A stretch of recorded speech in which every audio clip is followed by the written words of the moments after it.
los atributos de unas clases que no la estaba ocupando, no la estaba usando. Sí, Y bueno, las he completado los atributos en esas clases y se lo he vuelto a reenviar y en el sí. correo le he puesto corregido, porque le me llega Bueno, dos ya voy y a le he fijar puesto porque tengo que corregido. entrarlas ahí y ver. Bien, Sí, el fin de semana voy a ver recién práctico. Ahora, mañana va a ser complicado tampoco ver los prácticos. Si puedo, me pongo a ver mañana. bien.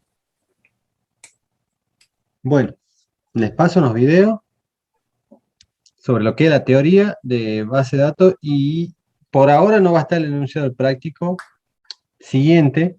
El práctico siguiente ya va a ser la base de datos y la creación de una base de datos en motor. Eso, a ver, lo vemos. Mañana tienen clase conmigo desde las 7. Creo que el otro jueves le voy a dar el enunciado. Recién para que no se les junten tantas cosas. Así terminamos todo.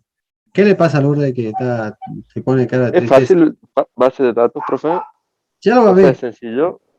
Sí, tiene mucha relación con los objetos que ya han visto, con las clases. Muchísima. Solamente, solamente que acá le vamos a agregar lo que son las claves. Y si bien no hay métodos específicos ahí, sí se usan métodos que son dentro de la base de datos, los motores ahí, pero no los ponemos acá en el diagrama. Se pueden usar, quiero decir, no es obligatorio usar los métodos.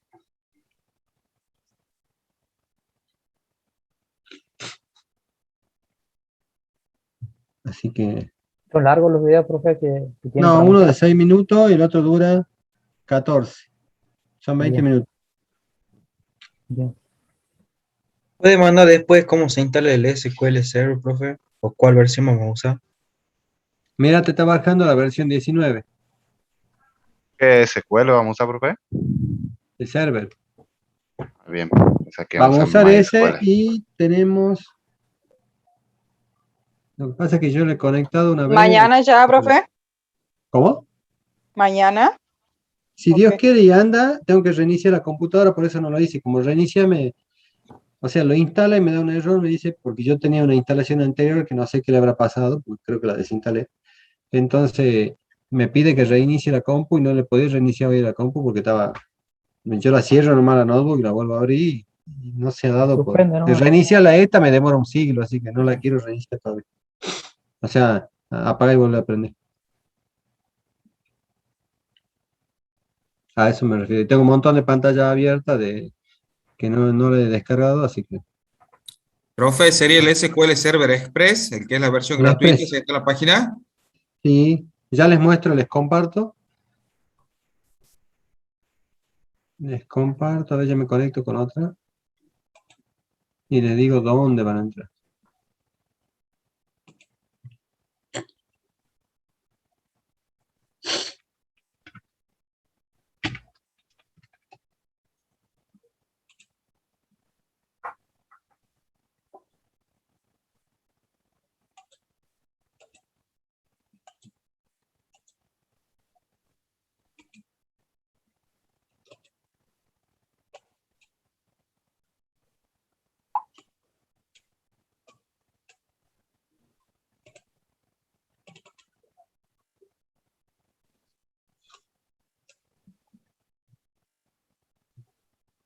En un segundo, ya me conecto y comparto la otra pantalla.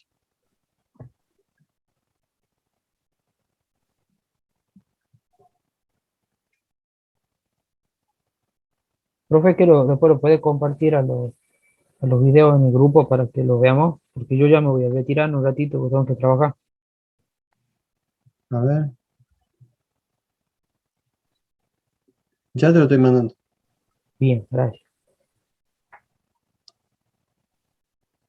Los mando por acá si alguno lo puede pasar. Es el primero.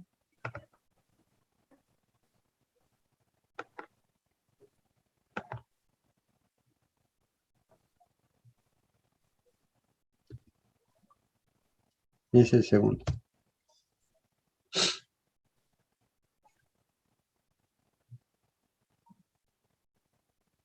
Estoy esperando que me abra el Zoom en la otra computadora.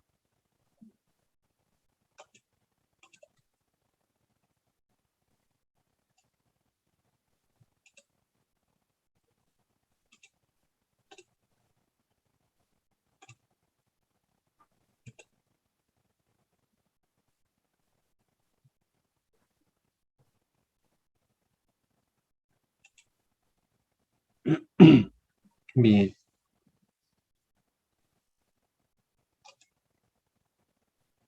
Bueno, voy a habilitar que pueda compartir la pantalla.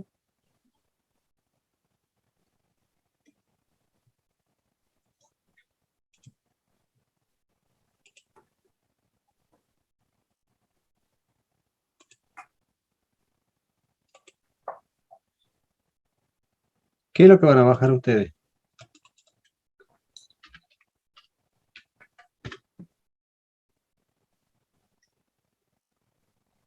Descarga de SQL Server de Microsoft. Van a entrar a esta pantalla y vienen acá donde dice descargas gratuitas. Y la que bajan es esta. Cuando descarguen esto se baja un instalador. Justo yo estoy en proceso de instalar ahora, por eso no lo ejecuto de nuevo. Van a descargar un programita chiquitito y ese va a abrir una aplicación de instalación. Esa aplicación de instalación le da tres opciones ahí en el medio. Me da la básica, que es la que he probado ahora para que no me dé error.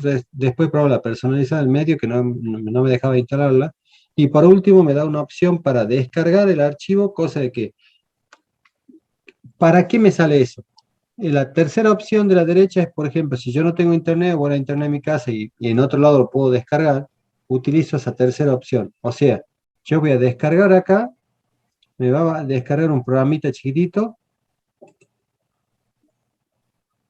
A ver si lo que pasa es que después, como está instalando esta, no me deja cambiar de ventana.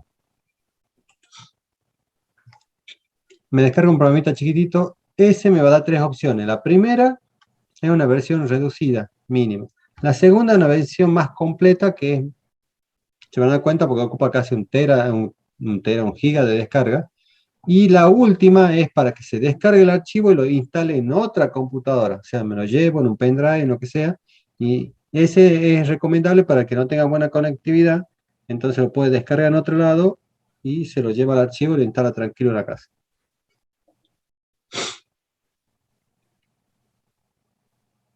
Yo lo quise instalar en esto hoy y me daba un error que tenía que reiniciar la computadora, así que no lo reinicié.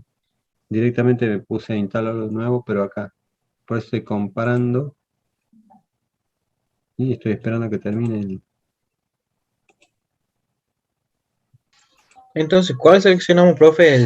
El de descargar los medios. ¿Cómo es? ¿De descargar medios? Ya te digo. El del medio es el completo. ¿El de personalizada? Ese es personalizado. Yo lo que hice ahora fue descargar, instalar con el primero y después me dice personalizar y me da la opción lo mismo que la otra. Y ahora termino, por ejemplo, a ver, lo que pasa es que se puso re chancha.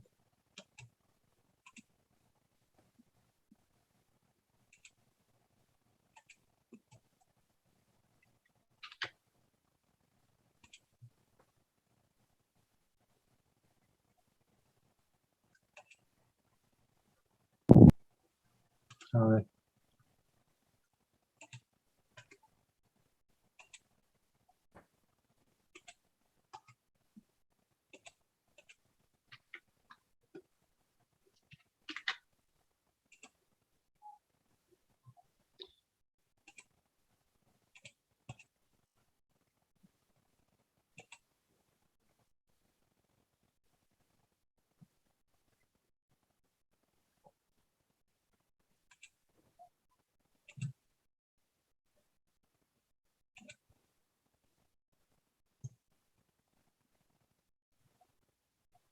Estoy tratando de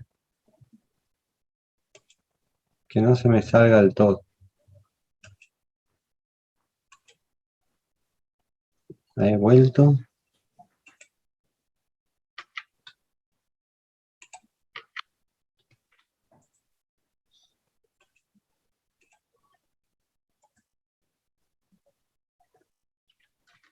Entonces intentamos descargar el personalizado, profe. Sí, Ya le muestro porque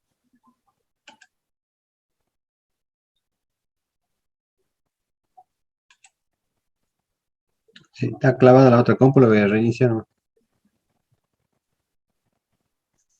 A ver. Bien. Les comparto que era lo que me mostraba en la otra. Ahí está. Parece que ya estamos más cerca.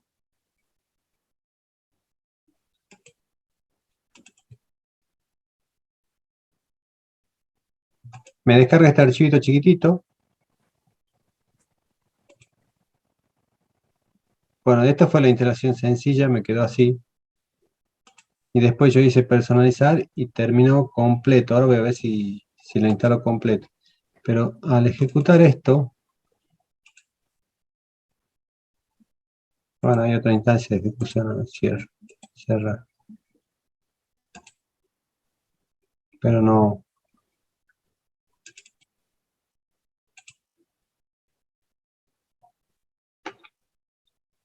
Bien. Cuando descargan ese programita chiquitito que está ahí, que es lo que me da la página, tengo la básica, que es la que he probado ahora, la personalizada me daba error, y esta, descargar medio, la que me permite a mí descargarlo e instalarlo en otro lado, ¿sí? En otra computadora, en la misma o en otra, o sea, me permite a mí llevarlo al... Esta la recomiendo para que no tenga buena internet en casa, lo tengan que descargar en otro lado, descarga con este método.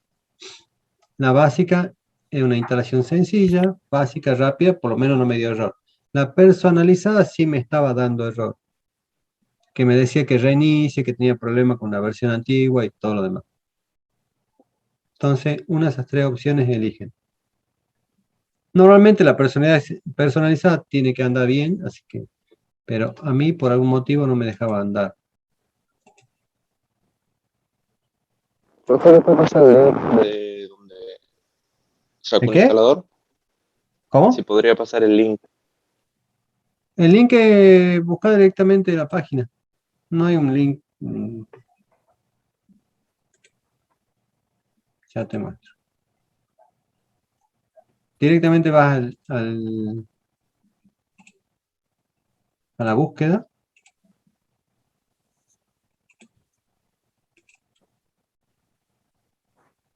Vas a la búsqueda y pones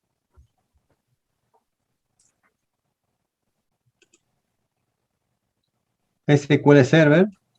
Solamente te salen estas opciones y utiliza esta. Te fijas que le dice, que es la que dice Microsoft SQL Server Download, bueno, más o menos así, que es descargas, ¿sí? Y esta va directamente al archivo, que está en inglés. Pero vamos directamente, podemos ir a descarga, abrimos, no usamos estas tres de arriba, sino bajamos en el o bien este, usamos la express que es esta. Yo hago clic en descargar y me va a dar, me va a descargar este archivito que está acá. Este archivito yo lo ejecuto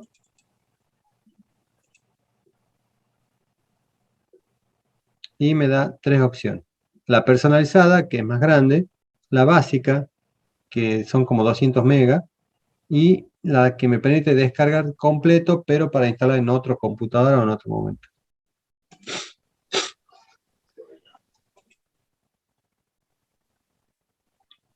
Bien.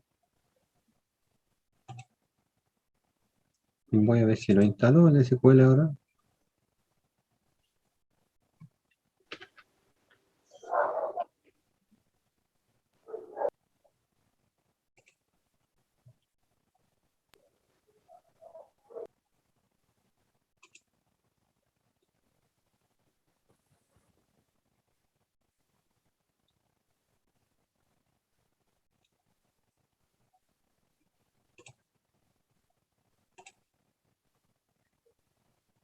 Que falta que me instale algo más.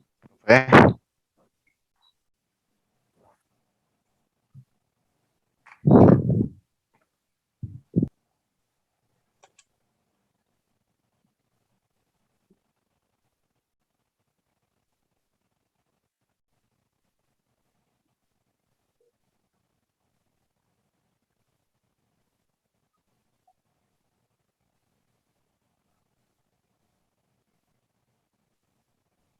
Bien. Les comparto esta otra.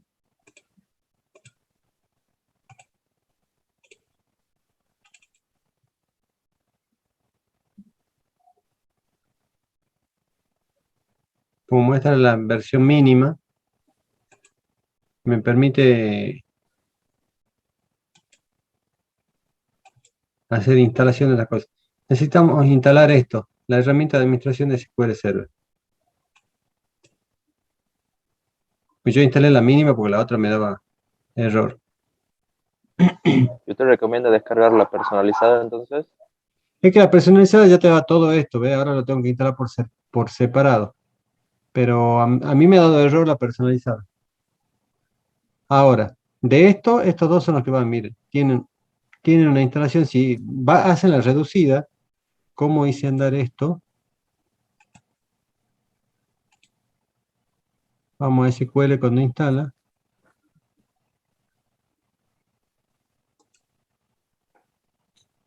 Centro de instalaciones, porque me dice una configuración nomás, voy al centro de instalación. Sí. Me sale eso en el centro de instalación. Vamos a instalación. Servicio de reporte, nueva instalación independiente para agregar otras características, no. Instalar la herramienta de administración, sí. ¿Qué es una herramienta de administración? Es algo parecido a este que lo tengo yo acá con el MySQL.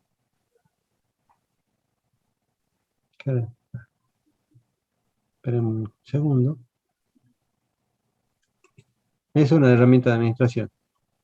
A ver.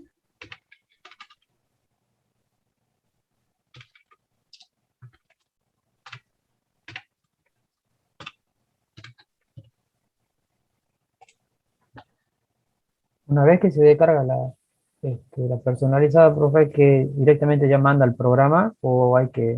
Tenés que entrar a este. Vas a encontrar uno que diga algo así. Herramienta de administración. Ujú. El SQL Server Management Studio.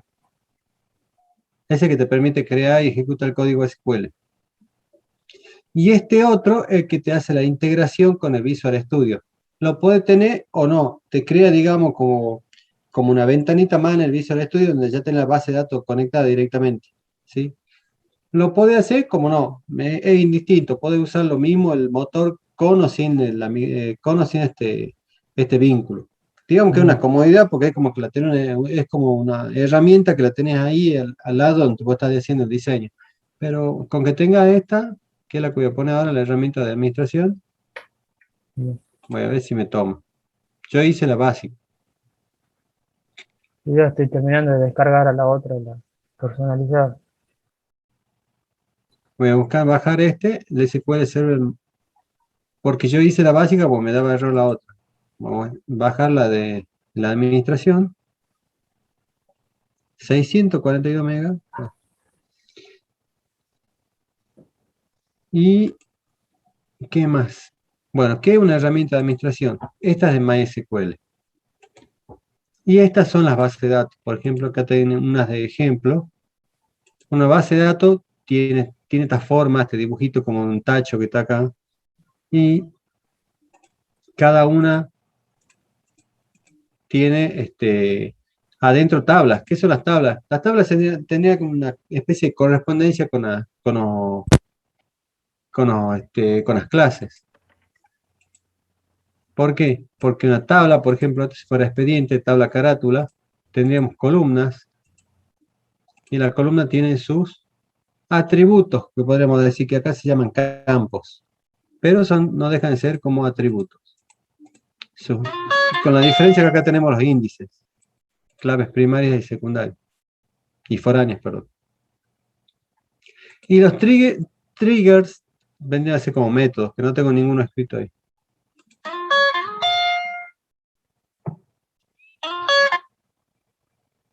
Vamos a poner silencio, pues si no.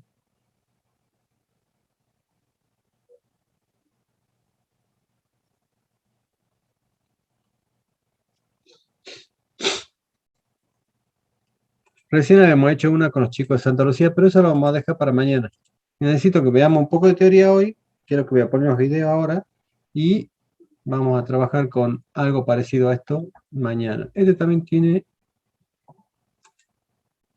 unas herramientas también para hacer, pero ya lo vamos a usar después. Vamos a ver si nos da el tiempo.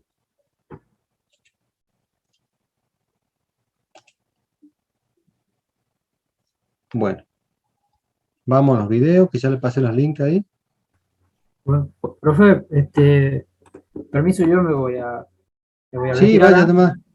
vaya nomás tranquilo, quédese tranquilo. Estamos sin asistencia todavía, por ahora, como les digo. Capaz que por septiembre, ya en octubre lo empieza a tomar asistencia. Bien, gracias, profe. De nada, que esté bien. Gracias.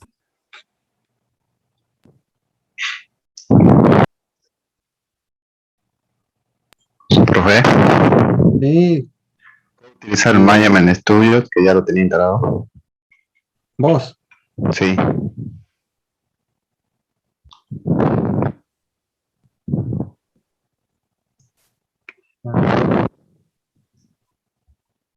Sí, ese que me permite,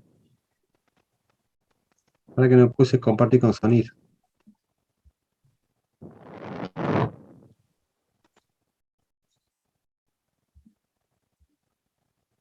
Vamos a ver lo que son los modelos de entidad de relación. Y más o menos muestra cómo lo van a realizar. Y qué son las claves primarias. Y bueno, después mañana vamos a hablar de un poco de por qué por qué son los modelos de entidad de relación, qué serían algunas normalizaciones que tienen las bases de datos, o las tablas, mejor dicho, pero aunque sea un tema más de base de datos, pero como para que tengan un conocimiento, porque creo que base de datos van a tener el año que viene. Así que, como para que la gente que no lo conoce sepa más o menos que es una normalización. Vamos con los videos de hoy. Hemos construido nuestro diagrama entidad Vamos desde cero. general y después veremos un ejemplo más a fondo con entidades, atributos, relaciones y cardinalidad. Al finalizar este video podrás construir un modelo de entidad de relación de principio a fin. ¿Alguna vez te has preguntado por qué te sale un mensaje de error diciéndote que tu nombre de usuario de Twitter no está disponible? ¿O cómo Amazon puede dar seguimiento a tantos pedidos, clientes y productos? Las respuestas a estas preguntas se encuentran en la creación de una base de datos. Una base de datos es una colección de información que está organizada para poder almacenar, gestionar, actualizar y acceder a los datos fácilmente. Hay mucha información en movimiento en una base de datos y puede ser complicado llegar a entender cómo los elementos interactúan entre sí. Es por esto que un ingeniero o administrador necesita una representación visual para entender fácilmente cómo todos estos elementos están relacionados y cómo trabajan en conjunto. Aquí es donde precisamente entran los diagramas entidad-relación. Para empezar, vamos a hablar sobre cómo construir estos diagramas. Los puedes hacer a mano, pero será mucho más fácil utilizar una herramienta para crear diagramas en línea. Hoy vamos a utilizar una herramienta muy fácil de usar llamada Lucidchart. Lucidchart es una herramienta gratuita. Simplemente dale clic al link para acceder al sitio web. Simplemente elige la opción gratuita, ingresa tu dirección de correo electrónico y tendrás una cuenta configurada en cuestión de segundos. Así podrás seguir el proceso conmigo y hacer tu propio diagrama entidad-relación. Antes de crear un modelo entidad-relación, tenemos que entender mejor los componentes individuales. Vamos a empezar con las entidades. Una entidad es un objeto, como una persona, un lugar o una cosa que va a ser gestionado en la base de datos. Por ejemplo, si compramos algo en Vendría a ser algo así como la clase, casi similar. Amazon, digamos unos zapatos. La entidad puede ser un cliente, un pedido y no nos podemos olvidar del producto, los zapatos. Cada entidad va a tener lo que llamamos atributos. Los atributos son las propiedades o características. Si bien al tío le salen ahí con todos los datos llenitos, a usted le va a salir el esqueleto de esa figurita donde la estiró él. ¿Sí? Tienen que escribir todos los datos. En este caso, bajo la entidad del cliente tenemos el número de ID del cliente, nombre, apellido, calle, ciudad, código postal y teléfono. Es importante recordar que las entidades en tu base de datos son las filas y los atributos son las columnas. Tenemos las diferentes entidades y atributos en la pantalla, pero vamos a hablar sobre la relación que existen entre estas diferentes entidades. Las relaciones describen los vínculos entre las entidades que definen cómo interactúan. Lo hacemos dibujando una línea entre ellas. Cuando dibujamos una línea entre estas entidades, estamos demostrando que hay algún tipo de vínculo o conexión. Ahora que tenemos nuestras relaciones, verás algunas notas en estas líneas. A esto se le llama cardinalidad.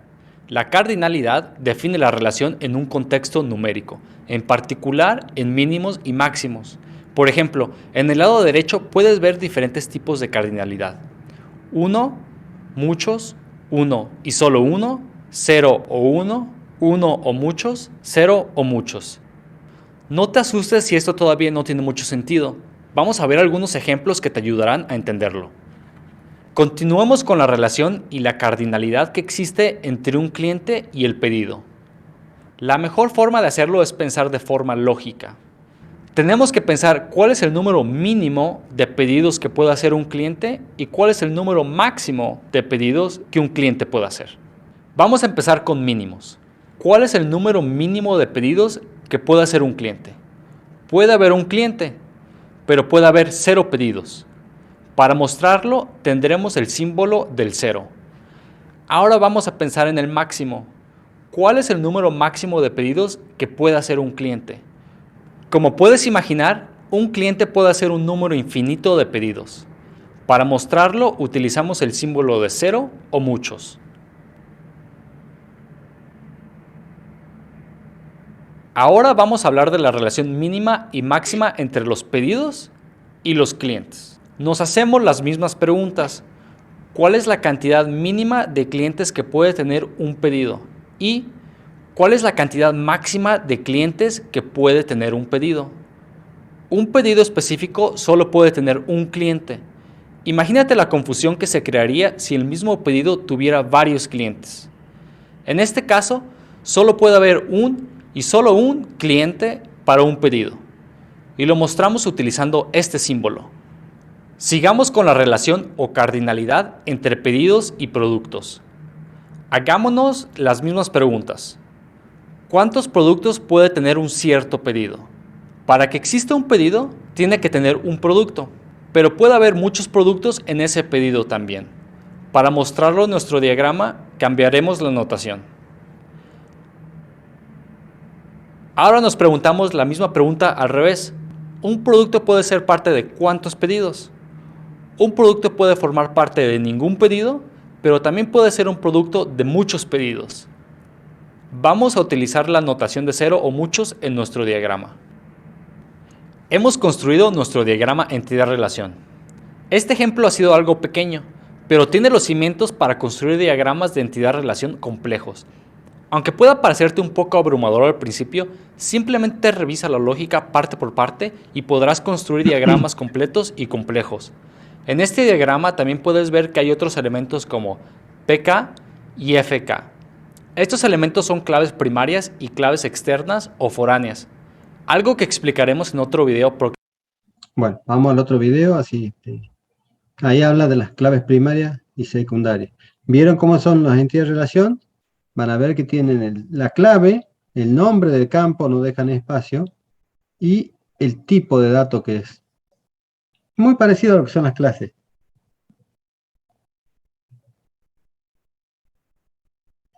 El siguiente.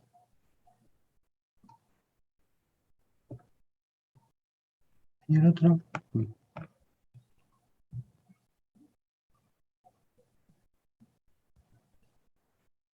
Hola, soy Paco del equipo de Lucidchart y en este video vamos a hablar sobre conceptos avanzados de los diagramas entidad-relación. Hablaremos de claves primarias, del tutorial anterior. Así pues, tenemos entidades para cliente, pedido y producto y la cardinalidad correcta entre ellas. Veremos que al lado de cada atributo está la palabra clave. Esta columna está aquí para que podamos distinguir ciertos atributos, ya sea como claves primarias o claves foráneas. Empecemos con las claves primarias. Probablemente es más sencillo entender si nos salimos del diagrama y pasamos a la tabla que representa. Recuerda, cada entidad en tu diagrama representa una tabla en tu base de datos. Veamos la entidad de cliente como una tabla con filas y columnas. Tenemos aquí todas estas diferentes instancias del cliente. Y si eres Amazon o alguien así, tienes millones de clientes, todos estos en esta tabla. Es un montón de clientes. ¿No sería mejor si pudieras usar un solo activador para distinguir de forma rápida y precisa quién es quién en esta enorme lista? es ahí donde entra una clave primaria. Una clave primaria es un atributo o campo que identifica de forma exclusiva cada registro en una determinada tabla. Y dado que un único atributo puede lograr todo esto, tiene sentido que necesites solo una clave primaria por entidad. Así que para esta tabla de clientes, la clave primaria será un valor que distinga a este cliente de cualquier otro cliente en nuestra tabla. Para que alguno de estos atributos cumpla los requisitos, hay algunas reglas. En primer lugar, una clave primaria tiene que ser única, de forma que identifique solo un registro en tu tabla. Segundo, necesita ser inalterable. Sería muy difícil mantener un registro preciso de tus clientes si usas un atributo que no pudiera mantenerse constante. ¿Qué quiere decir con eso? Que el campo que yo lo elige como clave no lo puedo modificar. Finalmente, una clave primaria no puede ser nunca nula. Eso simplemente significa que no puede haber ninguna ocasión en la que el valor pudiera dejarse en blanco. Así que veamos un cliente específico, como John en este caso, y determinemos qué datos podría identificarlo de forma exclusiva. Bien, no podemos confiar en los nombres, porque dos clientes totalmente diferentes podrían fácilmente compartir el mismo nombre y el mismo apellido. Hay un John Smith aquí y un John Smith acá, pero son dos clientes completamente diferentes. Ni siquiera puedes confiar en una dirección porque podría haber dos clientes distintos viviendo en el mismo lugar. O bien, un cliente podría mudarse y entonces su dirección cambia. Así que una dirección no es única y rompe la regla de inalterable. Lo mismo sucede con un número telefónico. Así que nos queda el ID del cliente. Por diseño, cualquier tipo de ID se programa para que se incremente con cada agregado a la tabla. Este cliente se registra y se le asigna el ID de cliente 30016. Recuerden eso, que se incrementa automáticamente. O sea, cuando veamos el diseño, en el motor vamos a poner que sea un campo autoincremental. Y normalmente cuando estás trabajando en el sistema no le pasas el valor del número de cliente porque la tabla lo genera solito, el motor lo genera solito. Luego este cliente se registra y se le asigna el ID de cliente 30017 y así sucesivamente. Puedes ver cómo el ID de cliente pasa todas nuestras reglas, único, inalterable y nunca nulo. El ID de cliente de John lo identificará por completo como una instancia particular en nuestra base de datos y ese valor nunca se repetirá en esta tabla. Así que esta será nuestra clave primaria. He aquí algo interesante en qué pensar mientras estamos en este tema. ¿Alguna vez has creado un nombre de usuario para una cuenta y luego quisiste cambiarlo por cualquier razón y el sistema no te lo permitía? Bien, probablemente se debía a que tu nombre de usuario estaba siendo usado como clave primaria en la base de datos del sitio y una clave primaria nunca se puede cambiar. Así es como el sitio te asocia a ti, el cliente, a tu cuenta. No te dejan cambiar la clave primaria porque el sistema depende de ella para tener registros precisos. O bien, ¿qué tal cuando estás configurando una cuenta nueva y Es como que quieran cambiar el email que tienen cada uno. Una vez que los crean ya no lo pueden cambiar el email. Ponerle que le querían poner un numerito más o le quieren poner cambiar, no sé, una palabra o agregarle otro nombre a su email, ya no lo pueden hacer, tienen que crear un email nuevo. ¿Por qué? Porque son claves primarias en la base de datos del servidor de correo. tratas de crear un nombre de usuario, pero un mensaje de error te indica que ya está ocupado? De nuevo, eso podría suceder porque el nombre de usuario está siendo usado como la clave primaria, y esta no se puede repetir. No obstante, en nuestro ejemplo solo estamos usando un número de ID de cliente asignado al azar como clave primaria. Sabemos que siempre será único y que nunca se repetirá. Regresemos entonces a nuestro diagrama y anotemos esto poniendo PK, clave primaria, al lado del ID del cliente. Y yo borraré rápidamente cualquier otro texto para que todo quede más claro. Ahora, apliquemos esas mismas reglas para encontrar la clave primaria para nuestras otras entidades. Vayamos rápidamente a la tabla de pedido que esta entidad de pedido representa y concentrémonos en una instancia específica. Aquí parece que nuestro cliente John realizó un pedido que va para esta dirección y que se envió a esta hora. Al analizar los datos, ¿cuál podría ser nuestra clave primaria? Ya sabemos que los nombres y las direcciones no funcionan y que la fecha de envío tampoco. Se podrían enviar dos pedidos exactamente a la misma hora, así que la hora tampoco es un atributo único. Es muy claro que el número de pedido es la clave primaria, así que pongamos PK al lado del atributo en nuestro diagrama. Y finalmente, podemos ver la tabla que esta entidad de producto representa. Digamos que nuestro cliente John compró este producto aquí, una bonita bata Snuggie. En este momento ya sabes que el ID de producto será la clave primaria en esta tabla. Así que lo notamos en nuestro diagrama también. Cada una de estas claves primarias es única, inalterable y nunca es nula. Probablemente hayas notado que estoy usando un programa para hacer estos cambios en el diagrama entidad-relación, pero los mismos conceptos aplican si estás haciendo el diagrama a mano. Pero bueno, si quieres hacerte la vida más fácil, tú también puedes utilizar este programa que estoy usando. Se llama Lucidchart y lo puedes empezar a usar gratis. Solamente tienes que parar este video, hacer clic en la cajita de acá arriba y puedes registrarte por una. Quizás tienes una clave primaria en una entidad, pero sería muy útil llevar estos datos a otra entidad. Es ahí que tienes una clave foránea. Y queremos hacer notar estas claves foráneas para que podamos entender mejor cómo se relacionan entre sí nuestras entidades. Veamos cómo resulta esto en nuestro diagrama.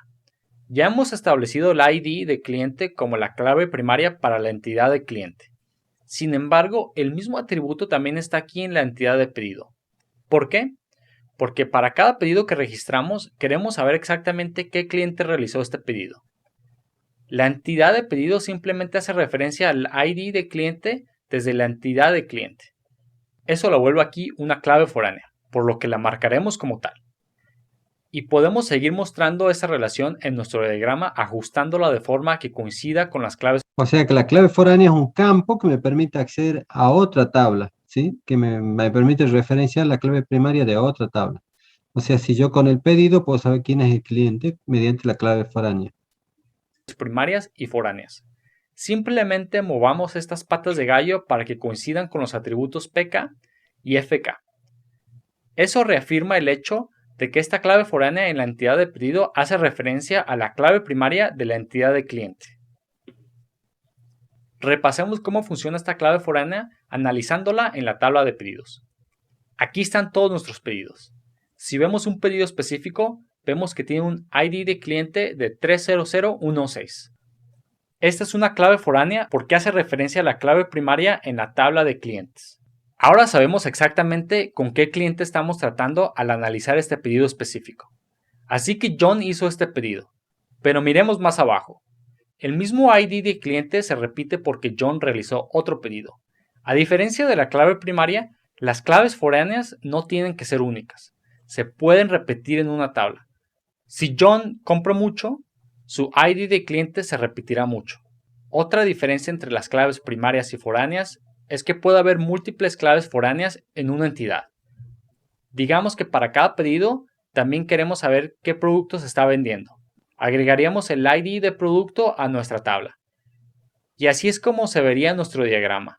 Simplemente agregamos otro campo, escribimos ID de producto y dado que ID de producto es una clave primaria aquí, eso la vuelve una clave foránea en esta entidad.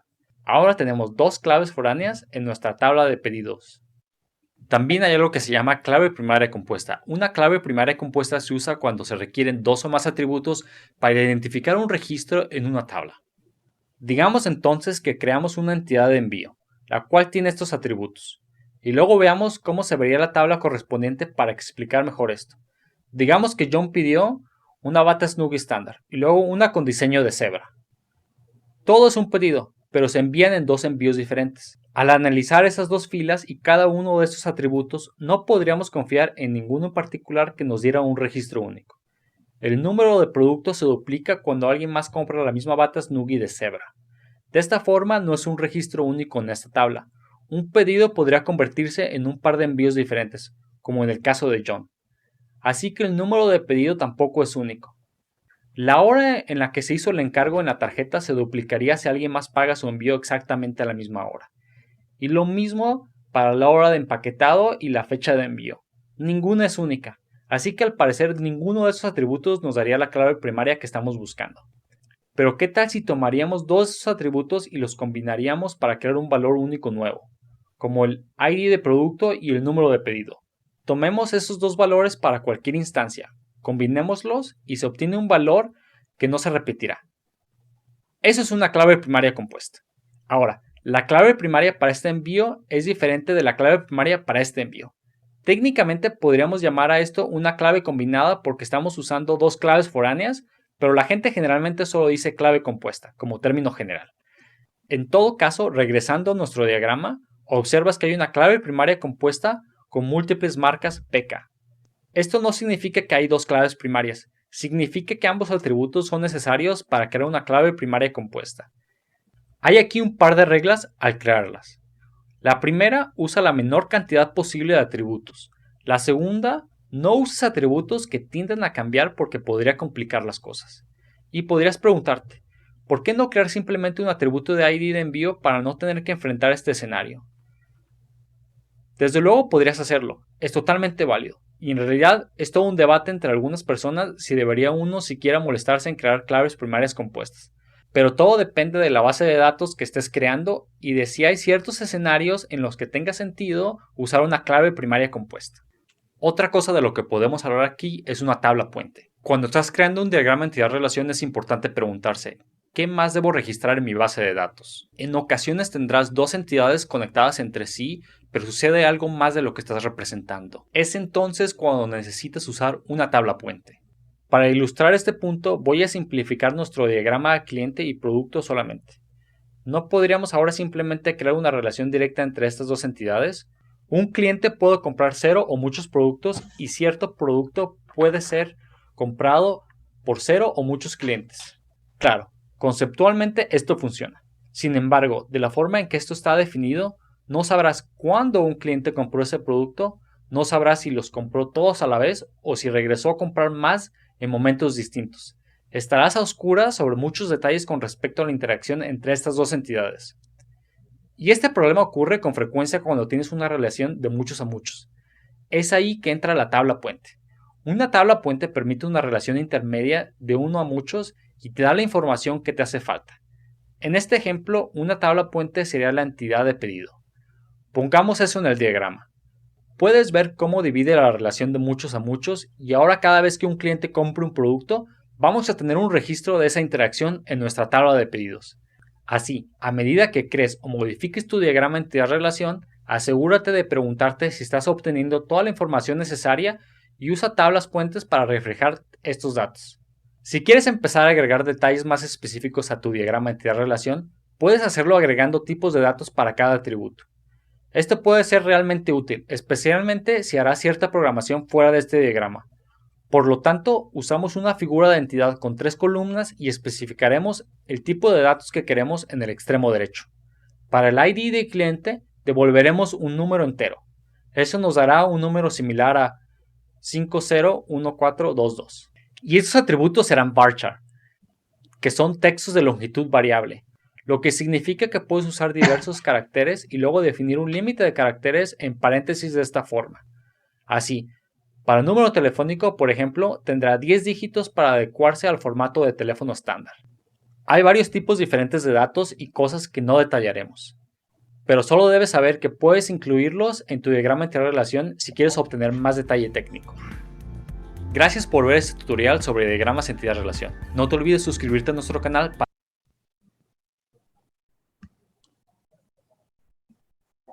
Bien, no sé si se han dormido, pero ya quedan 22 personas conectadas. Bueno, No, profe.